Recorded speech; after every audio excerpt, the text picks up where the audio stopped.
Olá, pessoal. Estamos aqui mais uma vez para dar continuidade ao sistema digestório, né, da patologia 2. E hoje, então, a gente vai continuar a falar de estômago, porém, estômago de monogástricos. O vídeo passado a gente falou de ruminantes, né? E aí até comentamos aquele fato, né, de muitas pessoas chamarem de poligástricos, que é um erro, porque gastro vem de estômago químico, e os ruminantes não têm vários estômagos químicos, que a palavra poligástrico ela denota, né? Ele tem somente um, com vários compartimentos pré-estômagos, como nós vimos no vídeo passado, né? Então, hoje a gente vai ver o estômago de monogástricos, que, na verdade, é um estômago químico único, dividido em apenas um compartimento, né? Assim que vocês viram lá na anatomia.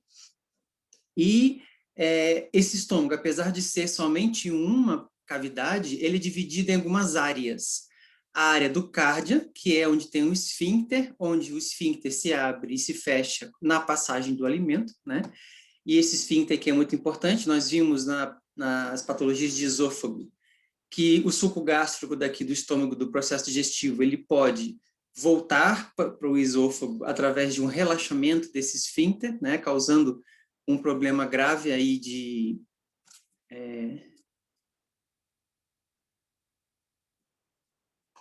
Estava vendo aqui o som. Um problema grave de refluxo. Então, o objetivo desse esfíncter é justamente evitar que o conteúdo daqui do estômago volte para o esôfago, né? Nós temos um detalhe a falar aqui, esse esfíncter nos equinos, ele é extremamente forte, ele é muito fechado, ele só se abre para a passagem do bolo alimentar e ele se fecha com grande força, fazendo com que haja uma característica típica da espécie, que é a ausência, né, de regurgitação e a ausência de vômito. Então, vocês devem ter visto isso na anatomia, né? O cavalo que estiver vomitando é porque ele já teve um rompimento dessa parte ou uma lesão aqui no cárdia e esse conteúdo está voltando para o esôfago, o que não é uma coisa comum, é extremamente raro, difícil e denota uma lesão mais grave, né? Então, entre tantas outras espécies, principalmente os ruminantes, né? Tem uma frouxidão desse cárdia, fazendo com que o alimento possa voltar, e assim como os carnívoros também, como comem alguma coisa estranha, quando o estômago está irritado, esse alimento tende a voltar e o processo se dá pelo relaxamento do cárdio. Essa região aqui, que seria o dorso do estômago, é o fundo, né? A grande parte do estômago é chamada de corpo, e aqui a região pilórica, porque essa região fica próximo do outro esfíncter, chamado de piloro, que tem a função também da passagem do alimento do estômago para o duodeno, sendo que em alguns casos, a gente já comentou isso, né, na aula de esôfago, pode haver o refluxo de bile, né, desse líquido verde, que tem a função de emulsificar gorduras e do processo digestivo, amilase, lipase, sais biliares e ácidos, ele volta para o estômago devido ao relaxamento do piloro, o que não é normal, né? Então, em condições fisiológicas e anatômicas, esses dois esfíncteres, o cardio e o piloro, eles se fecham para que o conteúdo do processo digestivo fique ali, não seja diluído, não seja alterado, e ele possa passar para frente somente quando for necessário. Essas regiões, elas variam de acordo com a espécie em tamanho, né? Então, nós temos aqui essa parte amarela aqui, no caso dos equinos, é a única coisa que difere das outras espécies, é a região amarela, que é a região aglandular. Ou seja, a maioria dos monogástricos, como vocês estão vendo aqui, né? Essas regiões pintadas de contrassinhos vermelhos, ou salmão, né? Essa corzinha aqui meio misturada, todas essas regiões são regiões glandulares, sejam glândulas cárdicas, ou glândulas fúngicas ou pilóricas, né? Só muda o nome, mas são glândulas que produzem muco, secreção para proteção, ou são glândulas que produzem ácido clorídrico. Qual é a diferença dos monogástricos? Porque o poligástrico, o ruminante a gente já viu, né? O ruminante, ele tem todo o compartimento do pré-estômago aglandular e só vai ter glândula aqui no abomase. Agora, nos monogástricos, a gente tem a diferença da espécie apenas nos equinos, que tem quase metade do estômago aglandular e a outra metade do estômago glandular, seja, né, glândula fúngica nessa região e glândula pilórica nessa região salmão. Mas as outras espécies, como o cão, o gato e o suíno, eles vão ter apenas a diferença de regiões glandulares, né? E isso não interfere muito no processo digestivo. Histologicamente, o estômago ele é formado por 4 camadas, assim como todos os órgãos que a gente vai estudar, ocos do sistema digestório, né? Então, a camada de cima, que é a camada de fora, né, que é o peritônio visceral, então nós temos a serosa, que é essa camada mais externa, nós temos a muscular, musculatura longitudinal e transversa, que vai fazer com que o estômago se contraia para expulsar o alimento de lá de dentro, quando o processo digestivo for ok. Nós temos uma camada de vasos sanguíneos bastante intensa, então o estômago ele é bastante vascularizado, porque o processo digestivo, a gente precisa de sangue, não só para absorver esse alimento, mas também para produzir o ácido clorídrico e a substância protetora, né? Que fica na camada submucosa, e a camada mucosa, que é essa camada aqui que vocês estão vendo, com invaginações de membrana, aumentando a superfície, né, do estômago, a mucosa do estômago, chamadas de faveolas gástricas, onde então eu tenho uma invaginação da membrana, formando esses buraquinhos aqui, né, que na verdade são histológicos, não dá para a gente ver o olho nu. Então, resumindo, eu tenho mucosa, formada por células epiteliais, né, glandulares, submucosa, muscular e serosa. Mucosa, submucosa, muscular e serosa. Por que isso é importante? Porque nos processos inflamatórios, você pode ter lesão profunda dessas camadas, podendo até perfurar o órgão, né? Então, a gente vai ver que em alguns casos, as chamadas feridas, chamadas de úlceras, né? Essas feridas, então, elas vão corroer essas camadas, podendo ser uma corrosão superficial, onde pega somente essa primeira camada, uma corrosão intermediária, pegando já a camada muscular, ou profunda perfurativa, onde pega todas as camadas, inclusive peritônio, levando, então, uma comunicação do órgão com a camada peritoneal cavitária, né? Que é o quadro mais grave que se tem, mas a gente vai falar isso mais para frente. Bom, a primeira alteração que nós temos no estômago é quando tem um estreitamento do piloro, uma hipertrofia do piloro. Essa aqui eu vou passar mais rapidinho, porque além dela não ser tão comum, nós já vimos isso na patologia 1, distúrbio de crescimento, quando a gente falou de hipertrofia, né? Então, com o passar do tempo, pode acontecer em mais idosos, ou o animal pode nascer assim, né, por um problema, né, genético mesmo. O piloro, que é um músculo circular, né, um esfíncter, ele tem a função de contrair e relaxar. Se ele aumenta de volume, a parte interna dele estenosa, ou seja, estreita. Então, ele é um círculo, se ele aumenta de volume, a parte de dentro fica mais estreita, chamada de estenose. Isso retarda o esvaziamento gástrico, porque o alimento vai ter mais dificuldade de passar por esse estreitamento, né? E ficando o alimento ali, ele fermenta, ele azeda, entre aspas, né? Ele meio que azeda, ele fica muito ácido, e aí essa dificuldade de passar, geralmente o animal volta esse conteúdo, né? Seja ele um filhote de cachorro ou de gato, que é mais comum, ele volta, então o animal tem vômitos recorrentes, e se for em filhotes, que é mais comum do que idosos, a gente pode ter, então, um retardamento aí do crescimento. Mas a gente já falou isso, né? Na patologia 1 é só para relembrar. O que é muito mais comum em filhotes são os objetos estranhos, os corpos estranhos, por ingestão acidental, porque, como vocês sabem, né, os filhotes são bem danadinhos, eles ficam brincando com tudo e são muito curiosos, né? Em gatos, acontece muita ingestão de corpo estranho linear, né, com linhas, né, que eles gostam de brincar, aí ingere, ou então a gente vai ver isso em intestino, que é mais fácil de acontecer.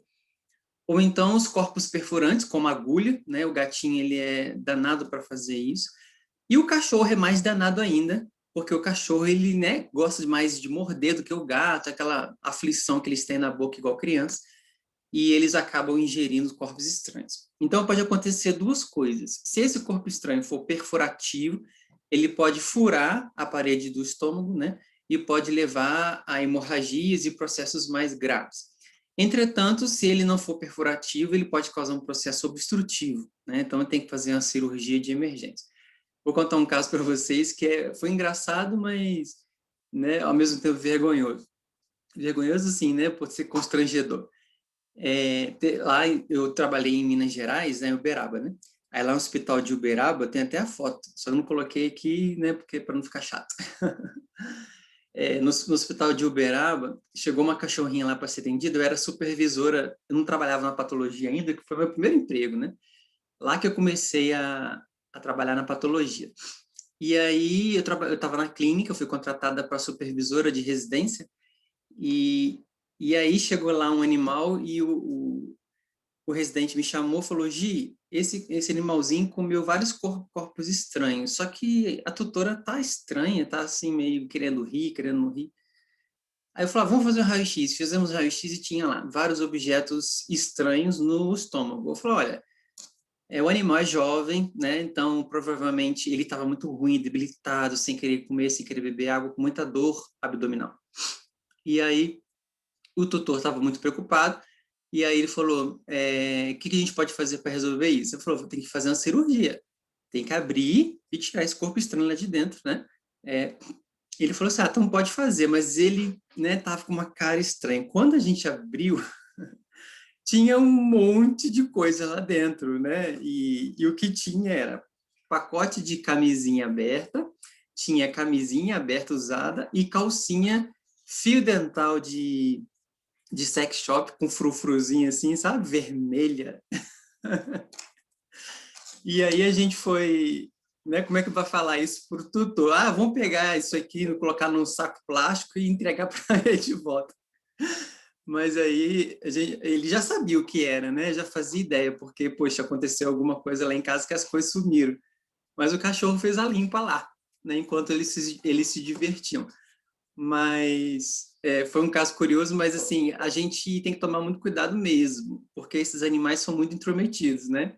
Eles comem mesmo, engolem mesmo, e a gente tem que tomar muito cuidado com os filhotes.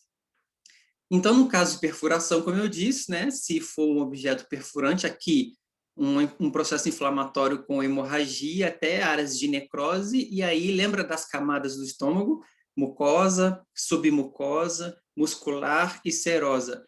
Então, essas 4 camadas, né, que não são tão grossas, lá no slide apareceu grossa, mas porque foi aumentado, ela é estreitinha, essas camadas são estreitinhas, e pode acontecer de perfurar. Qual que é o problema da perfuração, né, de corpos estranhos ou até mesmo de úlceras, que a gente vai ver mais para frente? O problema, primeiro, é o sangramento, né, porque vai sangrar mais, o animal vai perder sangue, vai ter vômito com sangue. Agora, o principal problema não é esse, é a peritonite, a inflamação do peritônio, porque o conteúdo gástrico, o conteúdo do estômago vai cair na cavidade abdominal, inflamando o peritônio, e quando tem peritonite é muito grave, né? É muito difícil de tratar peritonite. Geralmente os remédios não chegam lá no peritônio como deveriam, que existe uma barreira, e então é muito complicado a gente tratar a peritonite, né? Geralmente o animal vem a óbito mesmo. Então a gente tem que sempre ver se é um caso perfurativo. E além da dor que o animal sente, né? Aqui, no caso, tem áreas de necrose, inclusive, então não é uma coisa que aconteceu agora, com secreção, e esse animal veio a óbito de peritonite, né? Na necrópsia foi observado isso. Além disso, a gente pode ter uma infecção do estômago, né, que é chamado de gastrite. Cuidado para não confundir estomatite com gastrite, tá bom? Eu sempre falo isso para vocês lembrarem. Estomatite, inflamação da boca, e gastrite, inflamação do estômago. Essa palavra estomatite, né, parece muito estômago, mas não é. Então, no caso do estômago, a gente pode ter uma infecção por uma bactéria chamada H. pylori. Olha o jeitinho dela, né? Bem bonitona, cheia de flagelo.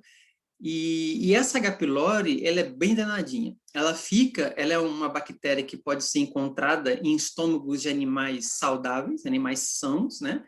Não tem problema nenhum de estômago, não tem problema nenhum de gastrite, e você pode fazer um exame de endoscopia, e aí tem o endoscópio, ele tem uma garrinha assim, e aí ele vai na mucosa, ele pega essa garrinha, tira um pedaço, e a gente faz histopatologia desse pedacinho e a gente pode encontrar lá a bactéria Helicobacter pylori sem causar maiores danos. O que acontece na maioria dos casos? Essa bactéria, ela acontece um descontrole na população dela, né, nessa microbiota do estômago. Ela pode estar ali, inofensiva, mas nos casos principalmente de estresse, o animal estressado, a imunidade abaixa, você pode ter um descontrole da multiplicação dessas bactérias. E essas bactérias, então, elas vão liberar certas enzimas, como a urease e a protease, que vão digerir e matar as células da mucosa, as células epiteliais do estômago, gerando, portanto, um processo inflamatório com liberação de citotoxinas, né?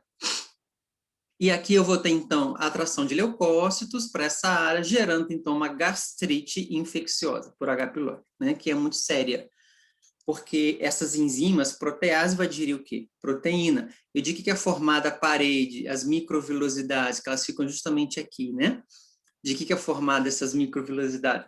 Ela é formada de proteínas, então as proteases vão digerir, urease, né, vai digerir também os compostos presentes aqui na membrana celular, e citotoxinas, de maneira geral, que vai lesar a mucosa. Aí você fala assim, ué, Gi, mas não existe uma camada protetora? Vocês estão vendo aqui essa parte branca? Essa parte branca é o muco, que é produzido, vocês devem lembrar isso de fisiologia, né? O estômago, ele produz, através das células mucosas, eles produzem uma secreção, um muco, que é rico em mucina, e essa secreção protege o ácido clorídrico de corroer a própria mucosa gástrica, não é assim? Porque pensa, se você tem dentro do estômago um ácido muito forte, que é o ácido clorídrico, HCl, e ele é o responsável para poder digerir o alimento, esse ácido, ele poderia corroer a mucosa do estômago e levar, então, a um processo de gastrite.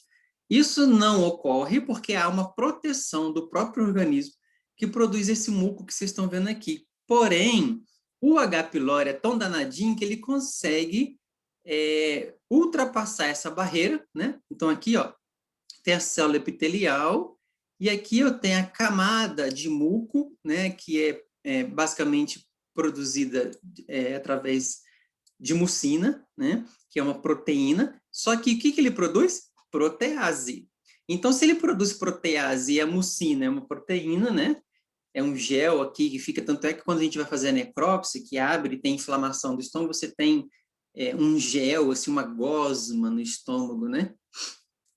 E então essa bactéria ela consegue ultrapassar essa barreira ao liberar as suas enzimas e digerir essa camada protetora, chegando então nas células epiteliais, tá bom?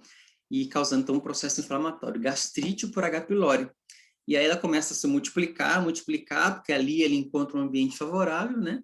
E o animal então tem uma gastrite do tipo infecciosa, ok? Bom, outra alteração, essa aqui é muito importante porque ela vai levar a uma morte súbita nos animais, né? E a gente tem que ter muito cuidado com essa lesão, que é a torção gástrica, ou seja, o estômago gira, ele vira, ele torce.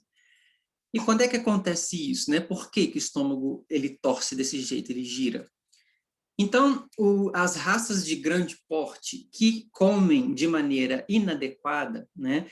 Elas sofrem um processo de sobrecarga alimentar. Então, o que é o ideal para a gente alimentar um animal, um cachorro, né? Isso que acontece muito em cachorro, nas outras espécies não. O que acontece com um cachorro de grande porte? O cachorro de grande porte, ele come muito, né? Ele come em grande quantidade, justamente, que é proporcional ao peso dele, ok. Então, muitos tutores que têm esses animais de grande porte, né? Pastor alemão, até o Rottweiler também, mas essas raças maiores, como, por exemplo, o dog alemão, né, que é muito comum. Das vezes que eu vi essa doença, uma foi em dog alemão, duas em pastor alemão e outra em fila brasileiro. Fila também é muito comum acontecer. Então, o que acontece? O tutor que tem uma raça dessa, às vezes, ele cria o hábito de dar alimento só uma vez por dia. Aí o bicho fica varado de fome o dia inteiro, quando chega à noite, né? Que o tutor chega em casa já cansado do trabalho, enche o pote do animal, o animal faz... ele simplesmente não mastiga, ele apenas engole. Não sei se vocês já viram um animal comendo desse jeito, né? E aí ele tem uma sobrecarga. Por quê? Naquele momento, não era para ele ingerir grande quantidade de comida. Era para essa porção que é diária, era para ser dividida em 3 vezes, de manhã, de tarde e de noite. Esse é o ideal. Ah, Gi, mas eu trabalho o dia inteiro, não tem ninguém para fazer isso, então você tem, antes de sair de casa, você deixa um pouco, e quando você chegar em casa, você coloca esse outro pouco. No mínimo, pessoal, 2 vezes ao dia. E aí, o tutor chega em casa, né, enche o potinho do bicho, afinal de contas, ele ficou todo o dia inteiro sem comer, ele come igual um louco, o estômago dilata demais, numa quantidade exagerada, além do normal, e depois disso, o tutor quer brincar com o cachorro, e o cachorro quer brincar com ele, que está morrendo de saudade, né? Então, o que acontece? O tutor começa, então, a jogar bolinha para o bicho, começa a brincar com ele de um lado para o outro, e nessa de brincar, quando ele pula para brincar, né? Então, quando ele pula, ele gira, e o estômago não acompanha o movimento do corpo, porque o estômago está muito pesado. Então, o estômago fica e o animal gira, né? Então, isso é como se o estômago estivesse girando. E aí acontece, então, a torção gástrica, tá? Então, como nessas raças, né, de grande porte. E é clássico de exercício após alimentação uma vez ao dia. E quando o estômago torce, ele leva com ele o baço, né? E quando ele torce, essas 2 áreas, do cárdia e do piloro, são estranguladas. Então, ele gira e essas áreas do cárdia e do piloro são estranguladas.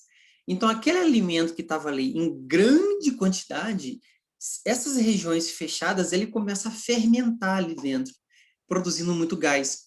E leva, então, um timpanismo secundário. Lembra do timpanismo dos ruminantes? Acontece aqui a mesma coisa, mas por um processo obstrutivo, como acontece nos ruminantes também, que a gente viu um processo obstrutivo, né? Então, esse timpanismo, ele é muito exagerado porque a fermentação ali do alimento, ele é muito alta devido à quantidade de alimento, né? E acontece a mesma coisa, né? Eu não preciso explicar para vocês a causa da morte, porque acontece a mesma morte do timpanismo de ruminantes.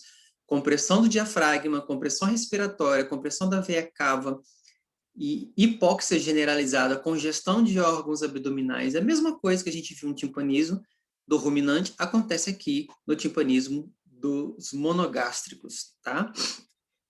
Em alguns casos, você consegue ainda tirar um raio-x para detectar essa presença desse gás, né? Então, quem viu radiologia sabe que a parte preta é ar ou gás, né? Então, aqui fora do animal, tudo preto porque é ar. E aqui dentro, essa parte preta, né, que é uma dilatação excessiva do estômago, e por girar, né, e comprimir os vasos, eu tenho, então, necrose dessas áreas mais escuras aqui, né, por falta de circulação sanguínea. Olha o tamanho desse baço, porque ele leva o baço também e prende os vasos gastroesplênicos. E aí eu tenho um processo congestivo por obstrução do baço. Então, quando esse animal não morre, porque isso é uma emergência clínica, né, o animal tem que ser tratado muito rápido, porque se ele não for tratado rápido, a chance de morrer é muito grande, e ele tem que, muitas das vezes, retirar o baço fora, porque o baço está congestionado de sangue venoso, né, e aí teve morte celular, lesão muito grave, e a parede do estômago, né, teve lesões circulatórias muito intensas, porque como torceu no cardio e torceu no piloro, a circulação sanguínea da parede do estômago ela foi comprometida. E aí tem áreas de necrose, áreas de infarto, né, áreas inflamadas, pontos hemorrágicos, além da grande distensão do estômago, como a gente pode observar nessa foto de necrópsia aqui, né? A distensão excessiva do estômago, e esse animal era um dálmata, excessiva do estômago, e a gente vê, então, essas áreas, né, de congestão e hemorragia. E o animal morre, sim, com grande facilidade. Ó, eu vi 5 vezes torção gástrica na minha vida, né, porque agora eu não estou mais na clínica, e a gente recebe pouca necrópsia lá em Areia, eu vi acho que 2 vezes só. Mas dessas 5 vezes que eu participei, acompanhei o caso, essas 5, 4 morreram, e um sobreviveu, só que o que que acontece? Depois que esse animal sobrevive, ele tem lesões no estômago muito graves. Então, esse último que sobreviveu ficou internado quase um mês para poder recuperar as lesões do estômago. Aí ele tem uma deficiência de digestão por conta das lesões, né? Então, geralmente, quando sobrevive, o animal desenvolve sequelas do estômago muito grandes e a maioria das vezes tem que retirar o baço, né? Então, ele fica sem o baço. O que é compatível com a vida, porém, não é tão desejável assim, tá certo? Bom, então a gente para por aqui. No próximo vídeo, a gente vai continuar falando da gastrite, né? Do processo inflamatório do estômago. Até lá!